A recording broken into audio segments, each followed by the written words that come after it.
اور ان سے دنیا کی زندگی کی مثال بھی بیان کر دو کہ وہ ایسی ہے جیسے پانی جسے ہم نے آسمان سے برسایا تو اس کے ساتھ زمین کی پیداوار مل کر نکلی،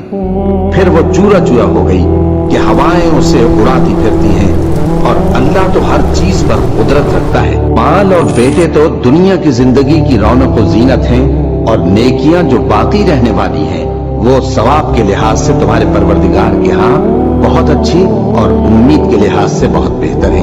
اور جس دن ہم پہاڑوں کو چلائیں گے اور تم زمین کو صاف میدان دیکھو گے اور ان لوگوں کو ہم جمع کر لیں گے تو ان میں سے کسی کو بھی نہیں چھوڑیں گے، اور سب تمہارے پروردگار کے سامنے صف باندھ کر لائے جائیں گے،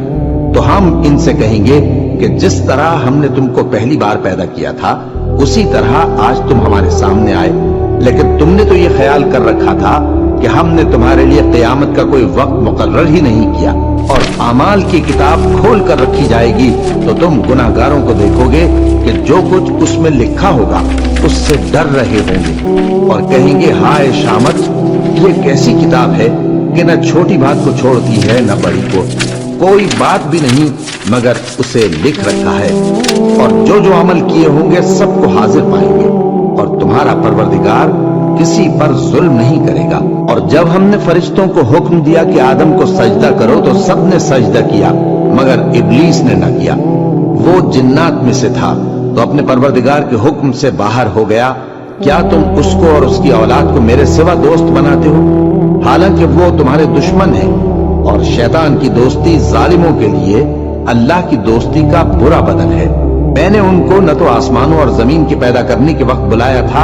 اور نہ خود ان کے پیدا کرنے کے وقت، اور میں ایسا نہ تھا کہ گمراہ کرنے والوں کو مددگار بناتا۔ اور جس دن اللہ فرمائے گا کہ اب میرے شریکوں کو جن کی نسبت تم معبود ہونے کا گمان رکھتے تھے بلاؤ، تو وہ ان کو بلائیں گے مگر وہ ان کو کچھ جواب نہ دیں گے، اور ہم ان کے درمیان ہلاکت کی ایک جگہ بنا دیں گے، اور گناہگار لوگ دوزخ کو دیکھیں گے تو یقین کر لیں گے کہ وہ اس میں پڑنے والے ہیں، اور اس سے بچنے کا کوئی راستہ نہ پائیں گے